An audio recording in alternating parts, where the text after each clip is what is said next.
Welcome. Allow yourself to take this minute to settle and arrive. We will begin shortly.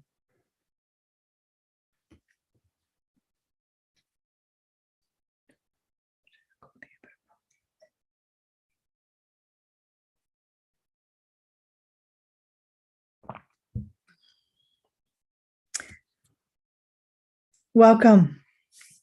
I'm delighted that you've joined us for our weekly awakening Torah Mussar Mindfulness session, our talk and guided meditation.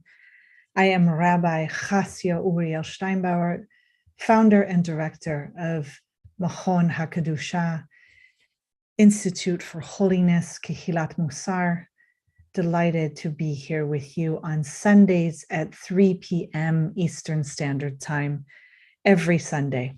Our practice, if you're new to it, is that we look at the weekly Torah portion known as a parasha in the Jewish tradition, the Shabbat before. So yesterday, we look at the text, we read it, we study it. Tradition is in the Jewish tradition that we spend the week beforehand reading what our rabbinic exegesis, our commentators, our ancestors have to say about that weekly portion, and we study it with friends and family in chavruta or with a teacher. So hopefully you've had a chance to engage in this past Shabbat's parasha, which is known as Acharei Mot, after the death of, and it's obviously after the deaths of Nadav and Avihu, may their memories be for a blessing, the sons of the high priest, the Kohen Hagadol, known as Aharon in our tradition. So before we jump into our talk and before the guided meditation, we always begin with our kavanot, our intentions for today's session. Why do we begin with our intentions? Because we're more likely to fulfill them if we say them, if we have them, if we articulate them as part of our tradition in order to, God willing, merit bringing this forward. So we have 3 kavanot here, 3 intentions, but our practice is to focus on the first one and the last for today, because we see this practice together as doing acts of caring for the self. It's a radical act of self-care to dedicate this half hour to an hour together to learn and practice Mussar mindfulness. So we say, this is something I am doing to strengthen my own soul in order to be a benefit to others in the future. And finally, the third and last one down here, if you are watching live on any of our live streaming or on the Zoom link, you can see in the shared screen, it says, before doing acts to strengthen your relationship with the divine, because this is also what we're doing here.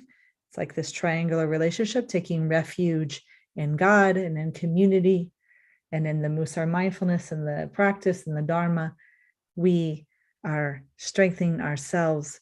And this is something I'm doing to strengthen my relationship with the Creator, so I can be a better conduit of God's good to others when they need me.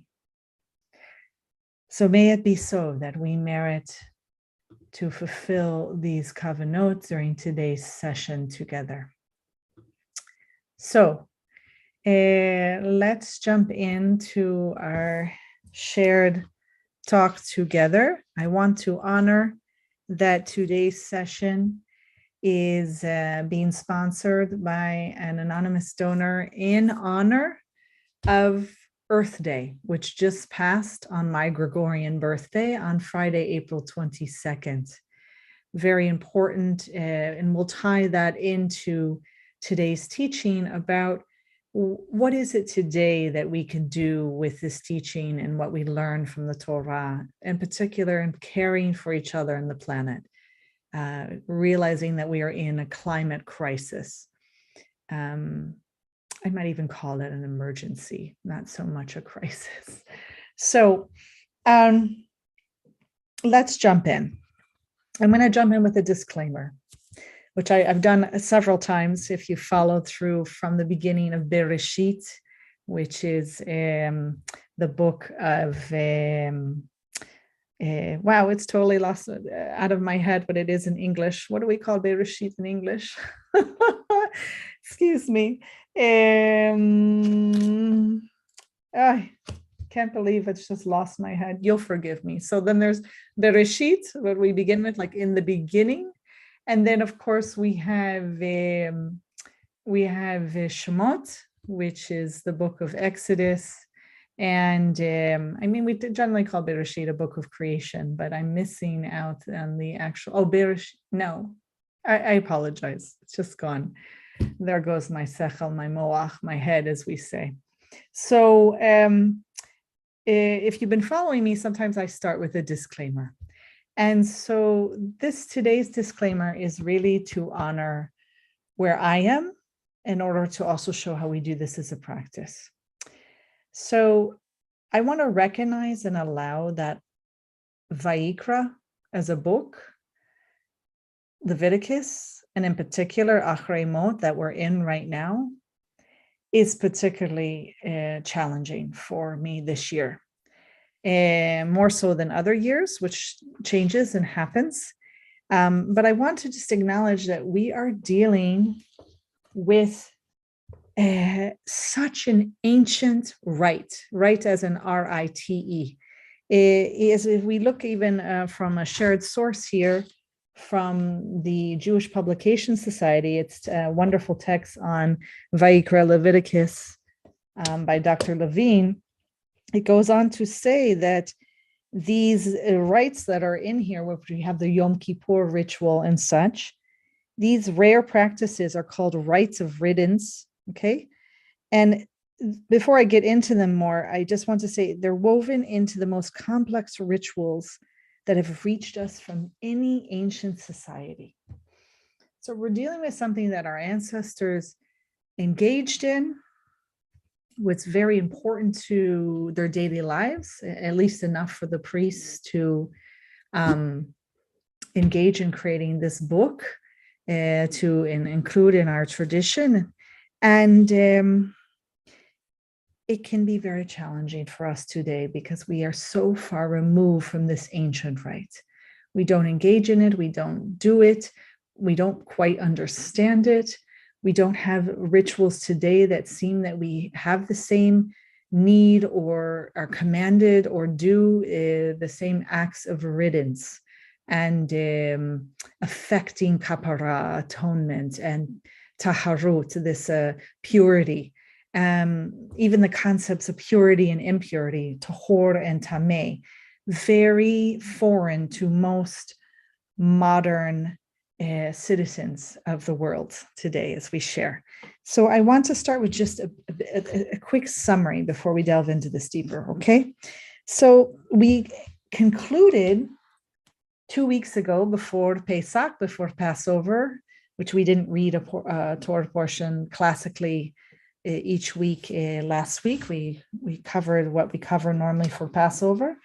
And so 2 weeks ago, we were in Metzora, which, again, dealing with impurity in the sense of the bodily discharges and what we do in that case, at least in the Torah.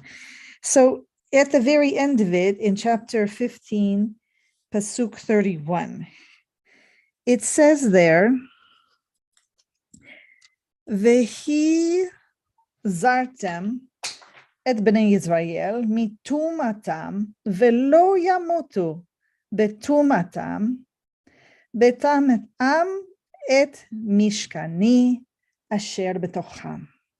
Okay, so you should put the Israelites on guard. This is being commanded to the Kohanim. You should put the Israelites on guard against their impurity, lest they die through their impurity by defiling my tabernacle, my mishkan, my sanctuary. This is God speaking, which is among them.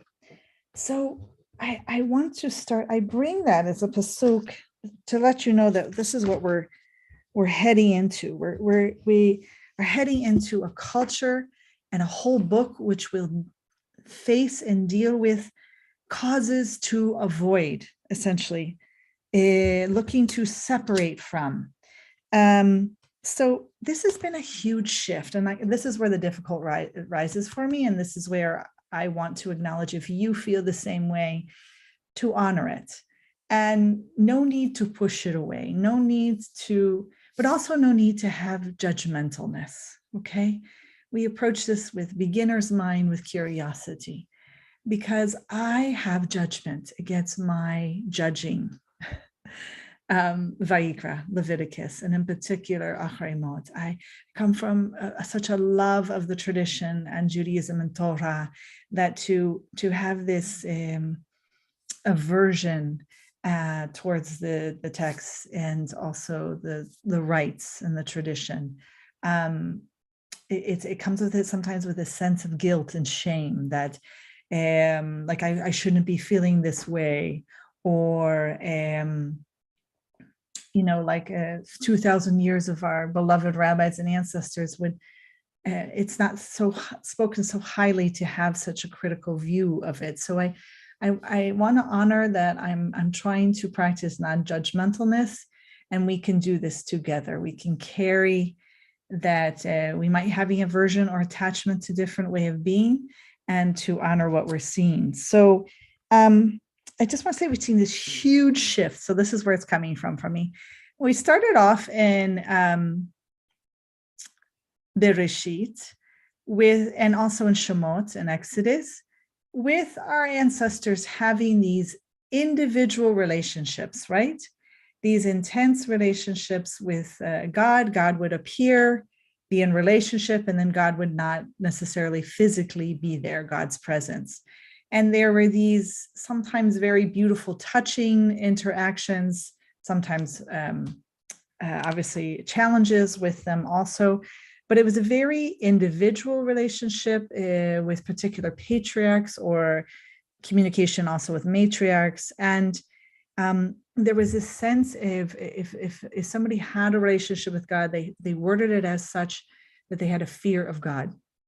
And that meant an internal moral compass that taught them right from wrong. And then we see this shift. So this is pre-slavery, correct? For Bnei Israel, the children of Israel. We see this shift to after slavery, after God takes us out of Egypt, to a shift of that if we are to draw close to God, if we want to, as a community, as a people, because we're now a people, we're not individual patriarchs or matriarchs, that there's an appropriate way to do so. And that comes with Moshe going up and getting the 10 utterances and beginning to develop kind of an ethos and a structure, a rule of law. And we see that coming out, that there was that impulse to be close to Moshe and God that came out in the golden calf, but it was inappropriate. It wasn't wise action, wise behavior, okay, caused harm and suffering. And even the reaction to it, obviously. So all of a sudden now we have this shift, and this is where the difficulty is for me. Bam! Vayikra comes, Leviticus. It's so clearly a holiness code for the Kohanim, for the priests.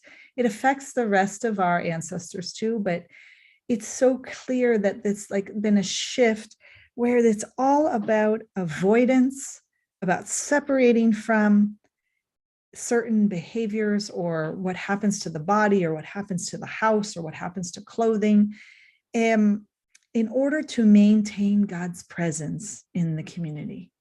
This is huge. Before in Bereshit and in Shemot and Exodus, we don't witness this. We don't witness God not talking to the patriarchs or matriarchs if they're having any bodily fluids, or if, there's no sense of purity or impurity. There's no even rules about how to slaughter and what to do with blood in the slaughtering. There's no prescription of how to bring a sacrifice and where, in order to affect what. All before, when a sacrifice is given, it was like given out of gratitude to God. And now we have multiple forms of giving korban, a sacrifice. And so suddenly now we have, for those who stand in God's presence, and here mostly the closest obviously are the Kohanim, the priests, they're in need of expiation in order to avoid divine consequence, divine wrath, divine punishment, however you want to see it. So this is where we start, Acharei mot, after the deaths of Nadav and Avihu. And we even heard after their death, when Moshe says to Aharon that God will be sanctified by those closest to them. It's what does sanctification mean here? It's something foreign and new that we didn't witness before, and that we are grappling with now as modern Jews, as modern people who care to learn from this tradition and practice of Mussar mindfulness. So that's our background, and that's where the difficulty is for me, because I just feel a loss of the previous relationship with God and with our ancestors, that intimacy, the getting to know certain ancestors, individuals. It's no longer there in our beloved master text. It's shifted to this communal authority, and there's God, and there's the communal norms, and there's no real sense of individual here. Obviously individuals are responsible for bringing offering and taking responsibility and communicating with the priests what's happening to them, but it's solely with the understanding and responsibility that they can understand that their impurity is going to affect the whole community unless they address it. Okay, so we're going to hold on to that thought. Okay, so I just briefly want to say to you that up until this point in the Torah, nothing has been said about when and how often the Mishkan, the sanctuary, has to be purified, if at all. No sense of that. And nor there have been instructions regarding the conduct required of Bnei Israel, the Israelite community, on this occasion. Okay, so this is what we're getting in this parasha. We're getting the Kohen Gadol, the high priest, is getting that instruction, and so this is where I can kind of go in a little bit of what it looks like. Right, so the high priest here learns steps to effect kapara, atonement, for his family and community, as we know as the Yom Kippur service. And it involves a substitution sacrifice, meaning instead of myself being sacrificed for sinning, there's an animal instead in my place. And that this is done with 2 goats, one that is going to be a sin offering, chatat, and one that is going to go off to Azazel, which we have 4 different interpretations of what Azazel means. Let's just assume it means that animal was gone off to the desert or the forest, off, carrying the sins that were confessed by the Kohen Gadol with its hands on the head of the goat and headed out. Okay, so these are called substitution sacrifices in place of us. Okay, and a bull was offered also by the high priest, again, to effect atonement and purification for family and community. There's obviously other things in this parasha also, which we deal with what's called the Holiness Code, of essentially who the patriarch, who he can marry, who he can involve himself with. It obviously applies to everyone later in the law, but it's directed toward the male head of household, which female members he can marry or not marry or be involved with, have relations with, and onward. So we're not going to address that. We're going to focus more on this sense that kapara, atonement, is being done for us by the Kohen Gadol, obviously also by God, and that it letaher, it purifies, and it requires a sin offering. It requires sprinkling of blood in different locations of the Mishkan, and it requires a verbal confession. So again, it's foreign to us. We don't have this. We obviously don't have a temple, but even what was done in the temple and the Beit Mikdash is different than what happened in the desert, in the Mishkan. So, as I said before, these are rare practices called Rites of Riddance, which affect the removal and destruction of impurity. Transferred to the scapegoat. And these are two processes: purification from the sacrificial blood and purification by riddance of the animal that was sent out. Okay, obviously, complex rituals reaching us from our ancient society and ancestors, right? The sense that they had to keep the Mishkan, the sanctuary, pure, and that any impurity, it causes God to withdraw God's presence from the community. And obviously the greatest threat to purity are those closest to God, which are the Kohanim, the ones serving in the Mishkan.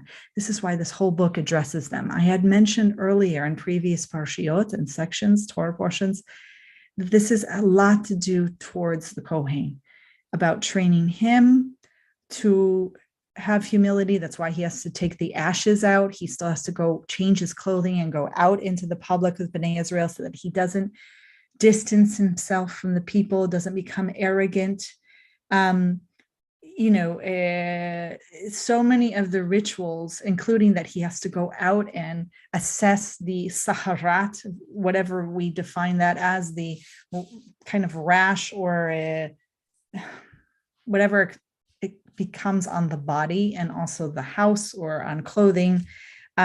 He has to go out and be involved with the people. He can't just be this priest up isolated away in the Mishkan and sanctuary and not have that relationship. And I think so much of these laws are to temper that and to help him maintain proper balanced humility of how much space he takes up and how he treats others. So I think this is also part of it here, that he, as we said, that it's most likely that who's going to be the most likely to defile the sanctuary, it's those who are constantly working and being it, and then their concentric circles of family. So here's the Kohen Gadol or the Kohanim, and then you have, wife and children and aunt, uncle, who knows, all family, and all those people have to remain a certain level of purity too. And if we're going to talk about bodily fluids, who's the bodily fluids that we're concerned about? First, it's the family relationship of the Kohanim, because you have to keep them pure because they're the closest to God in the sanctuary. So we have to keep this in mind, right? And we have to really also understand this ancient view of this Yom Kippur service is obviously foreign to us and may come with reactions. And that's what we want to honor in this practice and not push it away and not feel shame for it or judgment as if we shouldn't be having our reactions to this. So how do we apply this? How does Acharei Mot and what we learn there, and even other things in Vayikra and Leviticus, but most importantly in Acharei Mot, in our Torah portion this past week, how do we apply this in our own lives? How do we make meaning? So I just want to point out before we move into our meditation practice that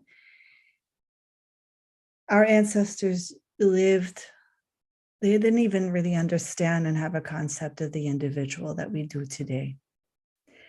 It was all about community, and it was all about God and keeping God's presence in the community. At least it shifted to that in Vayikra. I don't think we have as much concern of that in Bereshit and Shemot and Exodus. There wasn't this hypervigilance and concern that we weren't going to have God in our lives and around.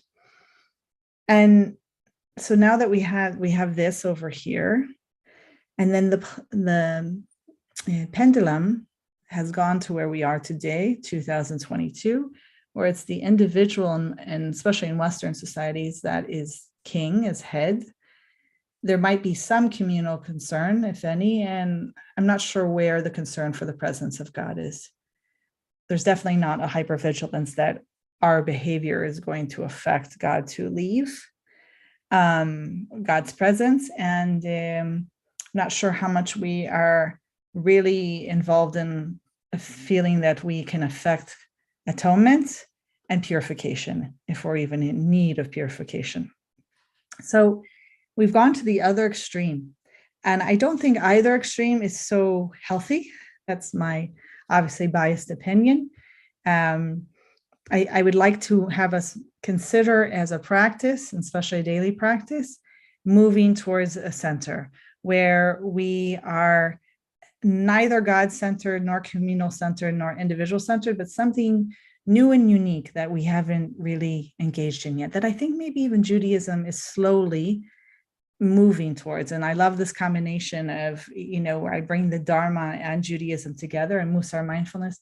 Something new is emerging, and I am witnessing it and also an interpreter of it and encountering it, but it still hasn't unfolded. I don't know yet. It's part of the mystery of all of this. So that middle, that balance, what would it look like in practice, is, I think, something that we could ask ourselves as a daily practice each day, where we ask ourselves at each encounter, what is the wise and compassionate choice towards others, how we treat others, how we treat ourselves, to bringing God's good to others?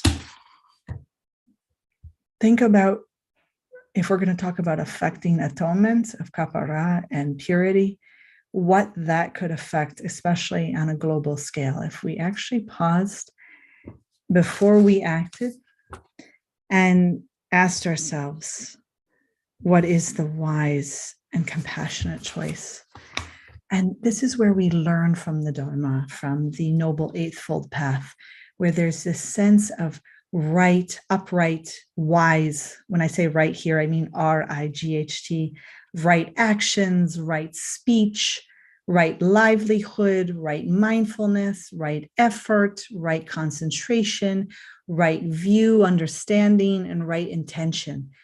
And if we want to honor our ancestors, which I'm trying to give the benefit of the doubt here in Vayikra and Leviticus, beloved Aharon, which we felt closer to earlier in the Torah, he is someone now as the high priest with so much responsibility on his shoulders, carrying the names of the tribes on them.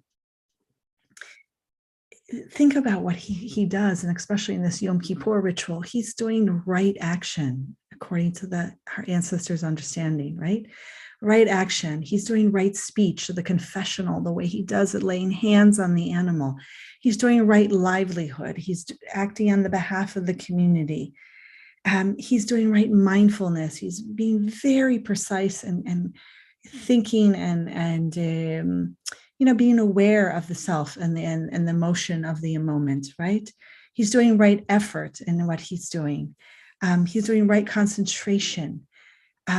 He's doing right view and understanding, right? That realizing that actions have consequences. He knows this deeply personally. He's lost 2 of his sons. He understands the consequences painfully of not having right view and understanding, of not having right action. And then he has right intention. He's very clear about following the path that God has commanded and that he believes is what he is to do. And if we could just apply that as a daily practice, are we in alignment with right action, speech, livelihood, mindfulness, effort, concentration, view and understanding, intention?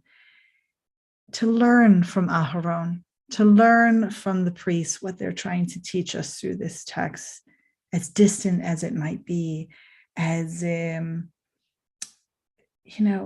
foreign or even challenging. Okay, so that's what I want us to bring to this. So we're going to move into our guided meditation now. I'm going to lead us through a guided meditation on mindfulness of thoughts. And what is the kesher? What's the relationship here? You might be wondering. It'll come out in the practice. We have to trust. We have to just delve in and trust that we will gain much from the mystery of the practice and what we don't know, having that humility. I will close with a beautiful teaching by a colleague of mine who also engages in mindfulness and the Jewish tradition, Rabbi Yael Levi, who will lead us in a small teaching at the end through her words, tying this practice to the Omer, where we count each day in between the second day of Pesach, of Passover, to Shavuot, the upcoming festival of weeks, 49 days of counting. Our ancestors used to count the barley offering, which is the Omer, and we count today based on that as a practice. It's a very mindful practice that we apply and look at our midot, our character traits of how we can strengthen ourselves to be ready to receive Torah during Shavuot, the festival of Shavuot. So bring yourself to whatever upright position means to you. It doesn't mean that you have to be seated. Obviously, there are those among us in chronic pain or such discomfort, or maybe even don't even have the ability to sit. Find your own upright self. It could be lying down, it could be standing up, a walking meditation. If you're seated like I am, plant your feet in the ground to be carried by Mother Earth.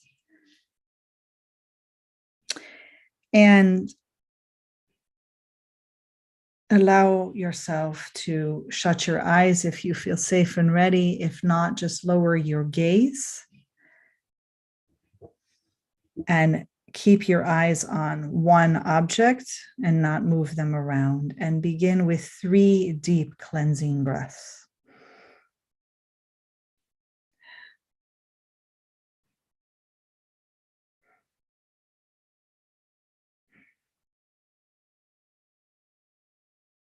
Your posture should be one of awakeness and alertness, one where it's dignified, created in the likeness and image of God.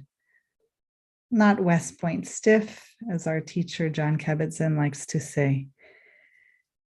If you find that you travel off in thoughts as we begin this meditation and during it, simply begin again is the practice. As my teacher Joseph Goldstein likes to say, simply begin again is the practice, bringing yourself back to the present moment. I now invite you in your general mindfulness meditation as we move in to allow the following of sensations of breath, the sensations of body, that there be a stream of thoughts in the background that's going to be there, and just to allow it. No need to judge them, no need to push the thoughts away. Simply let them be. Let them rise and fall like waves of the ocean around the breath.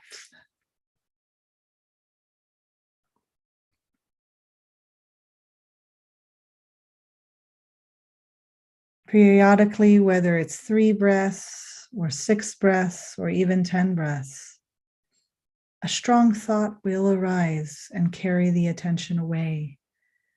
That is the nature of the mind.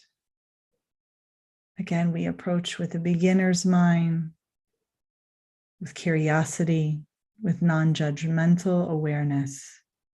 As soon as you notice that strong thought carry you off, name it gently according to its predominant quality. You could use simple notes like planning. I'm planning. remembering, judging, worrying, imagining, fearful thought, happy thought, interesting thought, pleasant thought, unpleasant thought, neutral, and so forth. Simply naming and acknowledging the thought is supportive of the witnessing quality of mindful, loving awareness.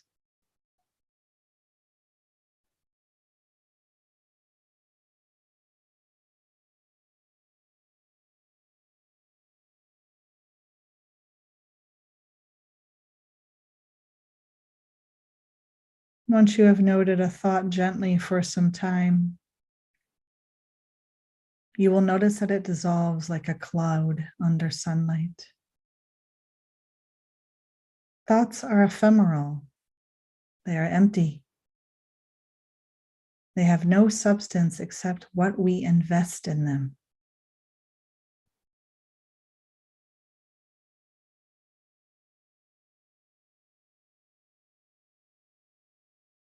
After the thought has diminished, simply return again to mindfulness of breath and body for a time until another strong experience, and whether a thought, emotion, or sound pulls your attention away from your anchor, which is usually the breath. It doesn't need to be the breath if you are someone where breathing is difficulty. There is difficulty either because of asthma or COVID or anything. Just honor that your anchor need not be the breath.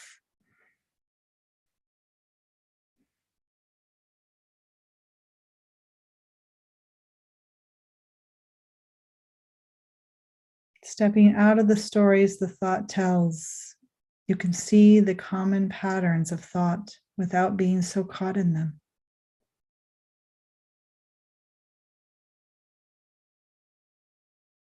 And more importantly, you begin to rest in the field of mindful, loving awareness, rather than being repeatedly carried away by thought.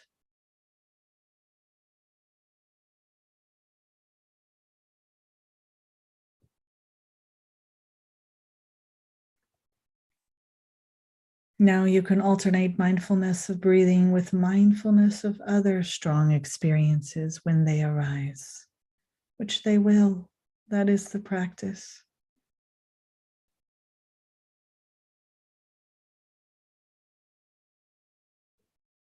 You become a steadying, loving witness of all that arises and passes, that we too can bear what is shared in Vayikra and Leviticus and Acharei Mot after the deaths of Nadav and Avihu. We could witness, and we become a peaceful one sitting still amidst of the rising, falling of waves of experience.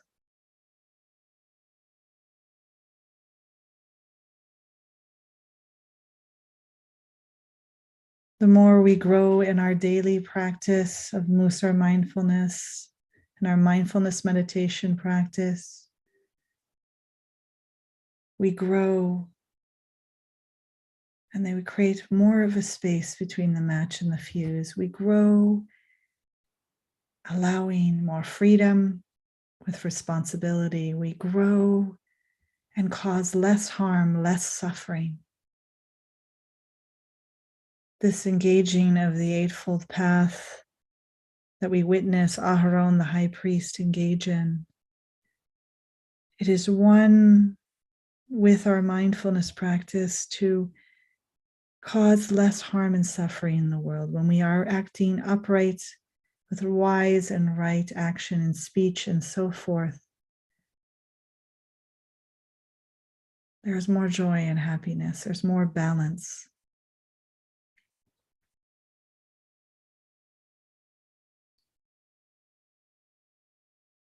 Notice how it feels the very moment you shift from being absorbed or lost in thought to simply name it without being swept into it.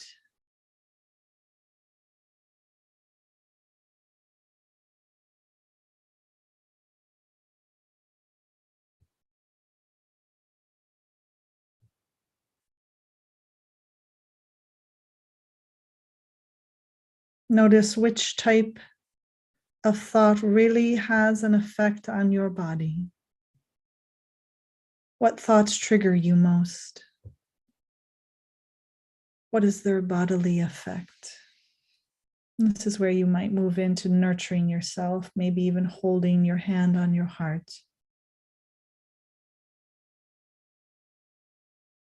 Honoring, recognizing and allowing and investigating the felt sense in the body.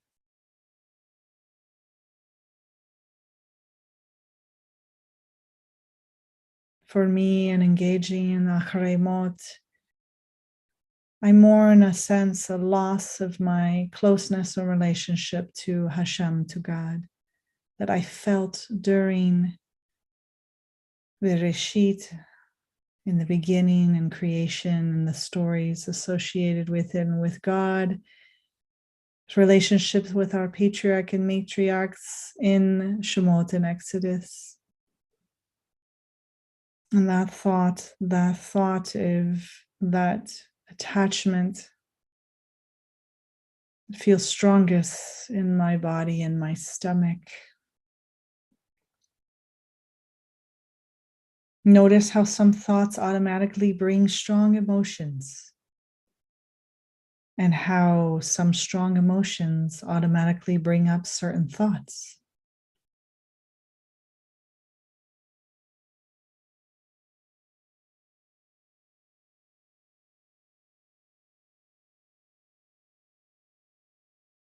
We must find our way in this holiness code, knowing that there's something more than just avoiding, something more to our relationship than just separating from. That we can honor that that's what's being introduced to us right now, but to hold all of it. Learn to witness the interplay between thought and emotion.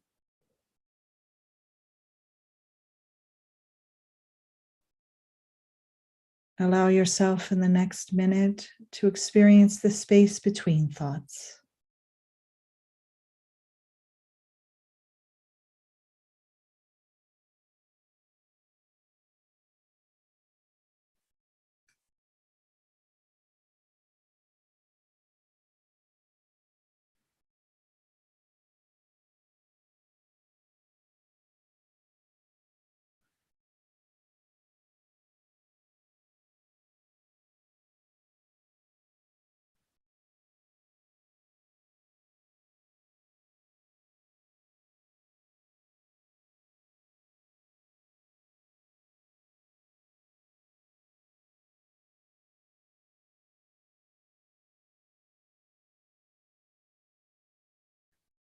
Now, with consciousness, with awareness, intention,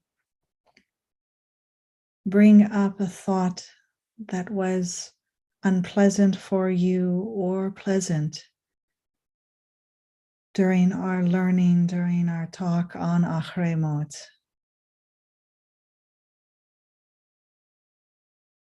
Notice how powerfully these thoughts and their connected emotions affect the whole state of your body and mind.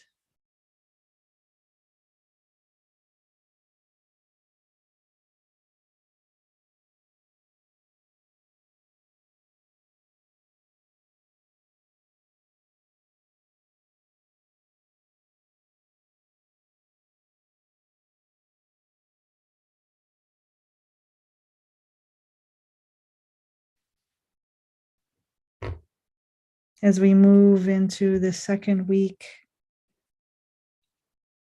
of the Omer practice, where we traditionally focus on the midah of gevura, of strength, We step out of being taken out of our slavery, of our inner Egypt during the festival of Passover, of Pesach, where we stepped out into expanse of chesed, of loving kindness, to come now into Acharei, to come into the second week of the Omer with calls for restraint, for avoidance, for separating from. It could feel like a disjuncture, it can feel harsh. Gevurah, strength, insists on setting wise boundaries, on making distinctions, on acknowledging limits. Rabbi Yair Levi teaches, Gevurah declares all life is mystery, just like the ancient rites that we witness in our Torah portion, and urges us to bow to all we never know, to approach this text with the humility to say, I don't know. The beginner's mind. Out of balance, Gevurah becomes out of balance. It becomes harsh judgment, disparagement, fear. It inspires a grasping for control, a perspective that only sees separation. And that's how Acharei Mot and its laws of Vayikra and the Yom Kippur ritual and the Holiness Code can begin to feel. But in balance, as we move it, as we balance it, Gevurah is a gate to discernment, which is the Eightfold Path has also taught us. The bearer of discipline, it makes way for sacred practice and helps us stand in the face of the mystery of it all with humility and strength. Gevurah urges prayer and action, which is what we must do now to face this climate crisis in celebration and honor of Earth Day. This is Hashem, this is God's planet. We are to take care of it for our children, for our grandchildren, our great-grandchildren. It makes way for sacred practice and helps us stand in the face of mystery, encourages us to take the stance of the spiritual warrior who will abide in the face of uncertainty with dedication, determination, and love. When you hear the bells, you will come out of the meditation and I will move to closing.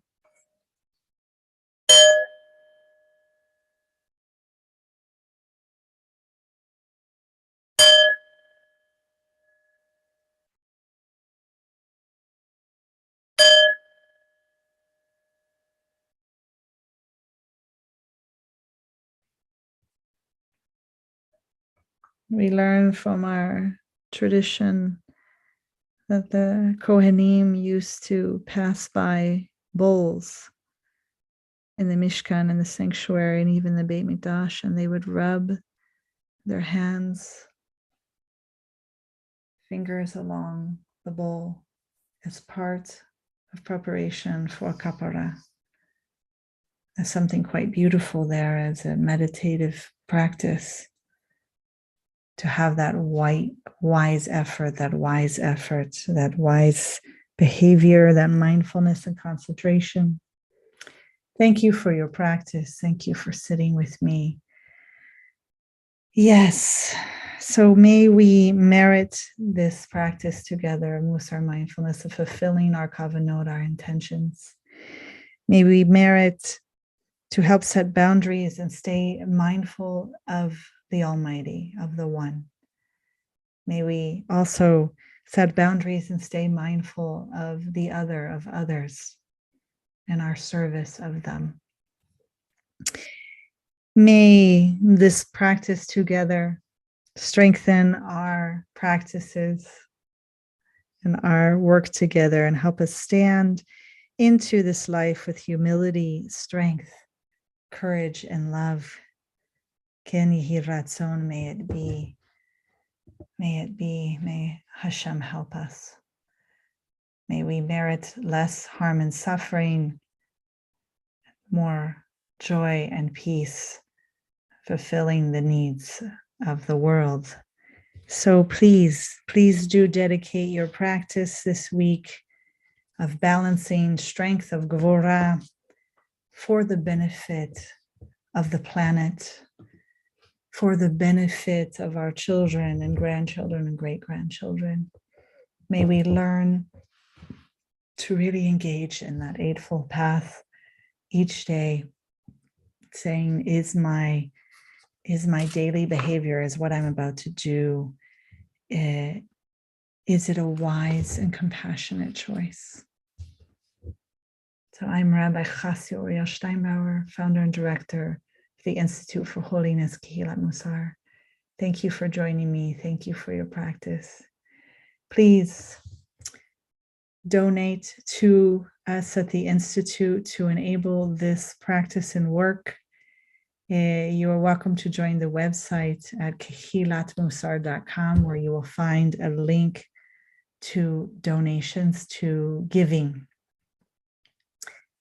We are live on Facebook, Twitter, LinkedIn, and of course our YouTube channel. And you may find the Zoom link each week to join us on Sundays at 3 p.m. for Awakening, the Hit Urut, Torah, Mussar Mindfulness. Thank you.